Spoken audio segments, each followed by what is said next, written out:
দেশের বৈদেশিক মুদ্রার রিজার্ভে ডলারের যোগানের একমাত্র দায়হীন উৎস হচ্ছে প্রবাসী আয় বা রেমিটেন্স। এই আয়ের বিপরীতে খরচ হয় না কোনো বিদেশি মুদ্রা বা পরিশোধ করতে হয় না কোনো দায়।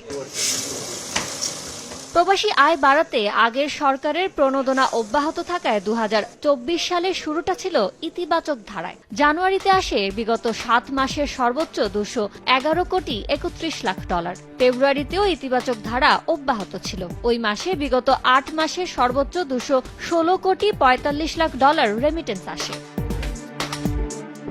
মার্চে কিছুটা ভাটা পড়লেও এপ্রিলে তা পুষিয়ে যায়। ঈদকে সামনে রেখে পরের 2 মাসে উল্লম্ফন হয়। পাশাপাশি বিনিময় হারের জন্য 8 মে চালু হওয়া ক্রলিং পেগের ফলে ডলারের ভালো দাম পাওয়ায় রেমিটেন্স প্রবাহ লাফিয়ে বাড়ে। তবে জুলাই ও আগস্টে গণঅভ্যুত্থানকে কেন্দ্র করে ইন্টারনেট ও ব্যাংকিং সেবা বন্ধ থাকা এবং অনলাইন অ্যাক্টিভিস্টদের রেমিটেন্স শাটডাউন কর্মসূচির ফলে প্রবাহে ভাটা পড়ে। বছরের সর্বনিম্ন ও 10 মাসের মধ্যে সবচেয়ে কম 191 কোটি 37 লাখ ডলার আসে জুলাইয়ে।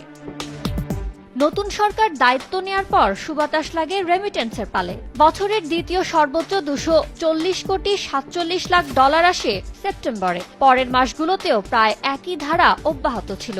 ডিসেম্বরের প্রথম 14 দিনে আসে 138 কোটি 13 লাখ মার্কিন ডলার।